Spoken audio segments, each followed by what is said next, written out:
جائز ہے اور یہ ہر دور میں رہا، یہ بحث چلتے چلتے اس میں انہوں نے ذکر کیا کہ شیخ احمد کبیر رفاعی کیونکہ عراق میں رہتے تھے، تو جب کوئی بندہ عمرے کے لیے یا حج کے لیے جاتا تھا تو اسے سلام دے کر بھیجتے تھے۔ تو اس موقع پر وہ خود حاضر خدمت ہوئے اور انہوں نے اشعار میں اس چیز کا اظہار کیا کہ روح میری تو پہلے بھی آتی رہتی ہے، اب میرا جسم حاضر ہوا ہے، تو لہٰذا میں یہ چاہتا ہوں کہ روحانی اور جسمانی حاضری میں کچھ فرق ہو، تو پہلے بھی یہاں پر آستان مقدس چوم کے چلی جاتی ہے، تو میرے آقا صلی اللہ علیہ وسلم اب آپ اپنا دایاں ہاتھ باہر نکالیں تاکہ میں اس کو بوسہ دے سکوں۔ اشعار یہ ہیں، فی حالت البعد روحی کنت ارسلها، فی حالت البعد، جب میں دور تھا، روحی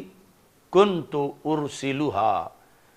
تو میں اپنی روح کو بھیجا کرتا تھا۔ ماضی استمراری ہے کہ بار بار میں نے روحانی حاضری تو دی، تو وہ روح جب میں بھیجتا تھا تو وہ کیا کرتی تھی، تقبل الارض عنی وہی نائبتی، تو وہ میری طرف سے آ کر سرزمین مقدس کو چوم کر واپس چلی جاتی تھی۔ تقبل الارض عنی نیابتاً وہی نائبتی، میرے نائب کی حیثیت سے، وہ الارض سے مراد ہے روضہ پاک کے ساتھ جو زمین ہے، یعنی آستان مقدس کو چوم کر وہ چلی جاتی تھی۔ وَهَذِهِ دَوْلَةُ الْأَشْبَاحِ قَدْ حَضَرَتْ، وَهَذِهِ دَوْلَةُ الْأَشْبَاحِ کا اب یہ جو وقت ہے یہ جسم کی حاضری کا وقت ہے۔ قد حضرت فمدد یمینک، تو اپنا دایاں ہاتھ باہر نکالیے یا رسول اللہ صلی اللہ علیہ وسلم، کئی تحظا بہا شفتی، تاکہ اس ہاتھ مبارک کو چوم کے میرے ہونٹ بلند رتبہ ہو سکیں اور میں اپنی پیاس بجھا سکوں۔ یعنی خلاصہ یہ ہے کہ ہاتھ باہر نکالے تاکہ میں ان ہاتھوں کو بوسہ دے سکوں۔ فخرجت الیہ الید الشریفہ فقبلہا، تو رسول اکرم صلی اللہ علیہ وسلم کا مبارک ہاتھ قبر پر نور سے باہر آ گیا، کیونکہ اس وقت یہ اتنی دیواریں نہیں تھیں جتنی اب ہیں، یہ 555 ہجری کا واقعہ ہے۔ ابھی اس واقعے کی مزید تفصیل ہے کہ جس وقت میں یہ فتاوی رضویہ دکھاتا جاؤں گا تو وہ بولا مناظر تو بولا ہو جائے گا کہ مجھے تو تم فتاوی رضویہ دکھا رہے ہو، میں تو اس کو مانتا ہی نہیں ہوں۔ تو میں چلو یہ ہماری بر صغیر کی عظیم دانشگاہ ہے پنجاب یونیورسٹی، اس کا یہ کئی جلدوں میں چھپا ہوا ہے، اردو دائرہ معارف اسلامیہ، اس کی یہ 10ویں جلد ہے۔ اس 10ویں جلد کے اندر شیخ احمد کبیر رفاعی رحمہ اللہ تعالیٰ کے حالات کو لکھتے ہوئے 318 صفحے پر انہوں نے کہا کہ جب یہ واقعہ پیش آیا تو حضرت غوث اعظم رضی اللہ تعالیٰ عنہ بھی وہاں موجود تھے، اس مجمع میں جن لوگوں نے ہاتھ مبارک دیکھا۔ تو کہتے ہیں کہ مستند روایات شیخ عبد القادر جیلانی رحمہ اللہ تعالیٰ کو ان لوگوں میں سے ظاہر کرتی ہیں جنہوں نے 555 ہجری میں مدینہ منورہ میں آن حضرت صلی اللہ علیہ وسلم کا یہ عجیب معجزہ دیکھا کہ آپ نے اپنا ہاتھ مزار مبارک سے باہر نکالا تاکہ شیخ احمد کبیر رفاعی اسے بوسہ دے سکیں۔ اب ہو سکتا ہے کہ وہ کہے کہ یہ تو یونیورسٹی کی کتاب چلو ٹھیک ہے، لیکن میں تو ایک مفتی مناظر ہوں، میرے لیے جو قابل حجت ہو وہ پیش کر۔ ویسے اس کی منطق بڑی عجیب ہے، وہ کہتا ہے یہ کس حدیث میں ہے؟ تو اتنا تو ہر عقل مند بندے کو ویسے ہی پتہ ہے کہ جو 555 ہجری میں ہے نہ دور صحابہ میں ہے، نہ رسول پاک صلی اللہ علیہ وسلم کی ظاہری حیات میں، اب اس واقعے کو حدیث کیسے بیان کرے؟ اس کو تو اس زمانے کے لوگ بیان کریں گے یا بعد والے پھر آگے اس کو بیان کریں گے. تو اس کا تقاضا ہے کہ یہ بھی تم حدیث سے دکھاؤ کہ کس حدیث کے اندر یہ بات موجود ہے. اگرچہ حدیث میں قیامت تک کی خبریں بعض واقعات کی موجود ہیں، لیکن پوری ساری کے ساری تاریخ جو کچھ روزانہ ہو رہا ہے اس کا تفصیلاً ذکر ہونا، یا اگر حدیث ہو واقعے کے بارے میں تو پھر ہی مانا جائے، تو یہ تو کوئی قانون نہیں. اب حضرت شیخ احمد کبیر رفاعی کو تو یہ بندہ مانتا ہے کہ دنیا میں ایک شخصیت ایسی ہوئی ہے، تو ذکر تو ان کا بھی حدیث میں نہیں ہے کہ ان کے نام کا ذکر ہو، تو اس کے بغیر جب ان کو مانا جا رہا ہے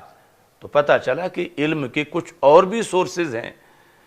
خبر کے، اور ان کے ذریعے سے ہر بات یہ نہیں کہ جو بھی تاریخ میں وہ جھوٹی ہوتی ہے،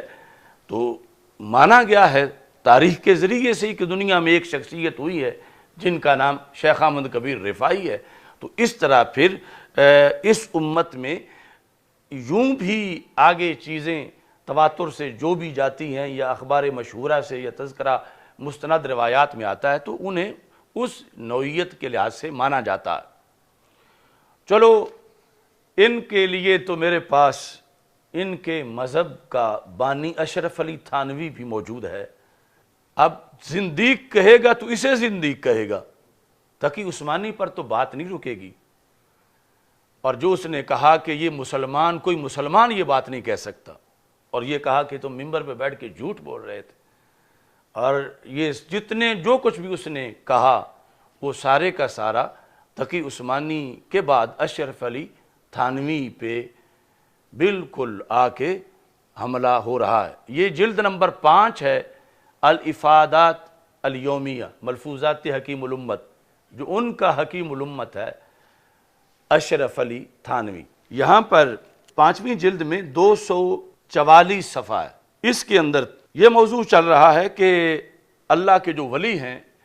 جب ان کی کوئی بڑی بات لوگوں کے سامنے آ بھی جائے تو وہ اس کو چھپانے کی کوشش کرتے ہیں تاکہ تکبر نہ آئے، بڑائی نہ آئے. اس موضوع کو بیان کرتے کرتے اشرف علی تھانوی نے لکھا، چنانچہ حضرت سید احمد کبیر رفاعی رحمۃ اللہ علیہ کا واقعہ ہے کہ وہ حضور اقدس صلی اللہ علیہ وسلم کے مزار مبارک پر حاضر ہوئے اور شدت شوق میں یہ اشعار پڑھے. وہی فی حالت البعد روحی کنت ارسلها تقبل الارض عنی وہی نائبتی وہذہ دولت الاشباہ قد حضرت فامدد یمینک کی تہزا بہا شفاتی. یہ دونوں شعر لکھے یعنی ملفوظات کے اندر موجود ہیں اشرف علی تھانوی کے. ساتھ لکھا ہے فوراً ہی حضرت کا دست مبارک مزار مبارک سے باہر ظاہر ہو گیا. فوراً انہوں نے دوڑ کر بوسہ دیا حضرت شیخ احمد کبیر رفاعی رحمہ اللہ تعالیٰ نے، اور بے ہوش ہو گئے. اس وقت حضور کے دست مبارک کے نور سے سورج بھی ماند ہو گیا تھا. یعنی 555 ہجری تھی، لیکن ابھی تک دست رسول صلی اللہ علیہ وسلم کی روشنی اتنی تیز تھی کہ جب قبر مبارک سے ہاتھ مبارک باہر آیا تو دن دہاڑے سورج کی روشنی پر ہمارے آقا صلی اللہ علیہ وسلم کے ہاتھ کی روشنی غالب آ گئی. اب اس نے بکروی نے بلا وجہ اس کا رد نہیں کیا، یعنی ان کے تو مسلک کی ہر بنیاد اس پر زلزلہ آتا ہے کہ پہلے یہ کہ رسول پاک صلی اللہ علیہ وسلم سن لیتے ہیں، سن کے سمجھ لیتے ہیں، پھر جو کوئی اپنی گزارش کرتا ہے سرکار پوری بھی کر دیتے ہیں، اور پھر جو یہ دن رات کہتے ہیں کہ معاذ اللہ ہم جیسے بشر ہیں، ہم جیسے بشر ہیں، مٹی کے ہیں، تو اس عقیدے کا رد ہے کہ یہ تو ہاتھ مبارک 555 ہجری میں بھی اتنا چمک رہا تھا کہ اس کی روشنی سورج کی روشنی پر غالب آ گئی. اشرف علی تھانوی کہتا ہے کہ اس وقت 90,000 آدمی کا مجمع تھا، یعنی اس کے راوی اتنے زیادہ ہیں مسجد نبوی شریف میں چونکہ حج کا موقع تھا تو 90,000 کا مجمع تھا، جس میں بڑے بڑے کتب اور غوث ابدال اوتاد بھی موجود تھے۔ حاضرین میں سے ایک بزرگ سے پوچھا گیا کہ اس وقت تم کو کچھ رشک ہوا تھا؟ یعنی یہ کیا تمہارے اندر بھی ہے کہ کاش کہ میرے لیے بھی رسول پاک صلی اللہ علیہ وسلم کا ہاتھ مبارک باہر نکلتا؟ تو ان بزرگ نے جواب دیا کہ میں بیچارہ کیا چیز ہوں، اس وقت تو فرشتے رشک کر رہے تھے۔ یعنی یہ اشرف علی تھانوی نے مزید وضاحت کر دی اس واقعے کی کہ فرشتے بھی رشک کر رہے تھے۔ پھر جس وقت سید احمد کبیر رفاعی رحمۃ اللہ علیہ کو ہوش آیا، اندیشہ ہوا کہ میں کہیں مخلوق کی نظر میں بڑا نہ ہو جاؤں، تو تمام 90,000 کے مجمع کو اللہ کی قسم دے کر فرمایا کہ میں زمین پر لیٹتا ہوں، سب میرے اوپر سے پھاند کر جائیں تاکہ یعنی میں عاجز بن جاؤں کہ میرے اوپر سے تم گزرو گے تو یہ بظاہر جو بڑائی ہے میرا تکبر ختم ہو جائے گا، جو اندیشہ ہے کہ کہیں پیدا نہ ہو۔ تو کثرت سے لوگ ایسے بھی تھے جو اس طرح گزرے، مگر بعض بزرگ ایسے تھے جنہوں نے یہ کہا کہ ہم اگر ایسا کرتے تو ہم پر خدا کا قہر نازل ہو جاتا۔ یہ ہے بزرگوں کی شان، کیا ٹھکانہ ہے۔ اب یہ اشرف علی تھانوی ادارہ تالیفات اشرفیہ بیرون بورڈ گیٹ ملتان کی یہ چھپی ہوئی 5ویں جلد، اور اس کے اندر یعنی جس بنیاد پر یہ تقی عثمانی کو زندیق کہہ رہا ہے اور کہہ رہا ہے کہ مسلمان یہ بات نہیں کر سکتا، اور کہا کہ یہ جھوٹ ہے، تو وہ بات بلکہ کچھ اضافے کے ساتھ اشرف علی تھانوی کے ہاں سے بھی برآمد ہو گئی۔ تو یہ اصل میں یہ ہر ان کا جو بعد والا جنم ہوتا ہے وہ پہلو سے گمراہی میں فاسٹ آتا ہے۔ یعنی وہ جب اشرف علی تھانوی بول رہا تھا تو ظاہر ہے کہ اس کو بھی اپنے نظریات سارے سامنے تھے کہ میں کیا کہہ رہا ہوں۔ پھر جس نے لکھا چھاپا سب کچھ، اور اسی بنیاد پر تقی عثمانی نے بیان بھی کر دیا۔ لیکن یہ جو ان کے اندر مماتی گروپ ہے، مماتی، اب فضائے اہل سنت میں ڈرون مماتیوں کا سامنے آیا ہے، تو یہ جو مماتی گروپ ہے ان کو اب یہ بھی برداشت نہیں، چلو کسی نے بیان کر دیا ان میں سے تو چپ کر جائیں، یہ آگے کہتے ہیں کہ یہ مسلمان تو بیان ہی نہیں کر سکتا، اور یہ کہ یہ زندیق ہے اور تم جھوٹ بول رہے ہو، تمہیں شرم آنی چاہیے، تم آخرت کی فکر کرو اور تم اس سے توبہ کرو، اور یہ کس حدیث میں آیا ہے۔ اب اس صورتحال کے پیش نظر ہم نے ان کو آئینہ دکھانے کے لیے اشرف علی تھانوی پیش کر دیا ہے۔ اب قانون کے لحاظ سے تو ہمیں اور کسی حوالہ کو پیش کرنے کی ضرورت ہی نہیں کہ وہ اشرف علی تھانوی سے کلیئر ہو کے پھر ہماری طرف آئیں، اس پہ سارے فتوے لگائیں اور ان کی صراحت کریں، اور جو تقی عثمانی کو رجوع کی دعوت دی اب یہ تو رجوع بھی نہیں کر سکتا، تو اس کے بعد پھر کوئی شوق ان کو ہو مناظرے کے چیلنج کا یا واہیات بولنے کا، کیونکہ وہ بظاہر اس کو حیات کہتے ہیں لیکن ہے واہیات، پھر جو ہے وہ آگے بڑھے۔ مگر ہمارے پاس اللہ کے فضل سے اس کے بہت زیادہ حوالہ جات، یعنی امت میں جو چیزیں سینہ بسینہ یا تحریراً رائج ہوئیں جن کو امت مانتی ہے، اب یہ دیوبند والے کیا اپنے بزرگوں کی یا 5ویں صدی کے لوگوں کی 6ٹھی صدی کی کیا وہ حدیث کی سند ان کی لے آتے ہیں یا وہاں سے سند کو اپنے تک ڈھونڈتے ہیں؟ روزانہ جمعے میں جو کچھ بیان کرتے ہیں جن ذرائع کی بنیاد پر وہ بیان کرتے ہیں اس سے تو بڑے ذرائع اس بات کے موجود ہیں، اور بڑے بڑے ائمہ نے اس کو ذکر کیا۔ اس سلسلہ میں امام سیوطی رحمہ اللہ تعالی بہت بڑا نام ہے، ان کی کتاب وہ بھی فتوے کی الحاوی للفتاوی، اس کی 2 جلد کے اندر امام سیوطی رحمۃ اللہ علیہ نے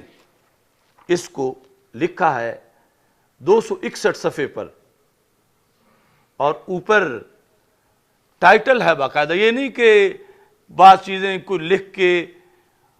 راوی مصنف کا مقصد ہوتا ہے لکھ کے رد کرنا، تو لکھی تو وہ بھی ہوتی ہے، تو یہاں رد کرنا مقصد نہیں بلکہ ایک دعوے کو ثابت کرنا مقصد ہے۔ وہ کیا ہے کہ امام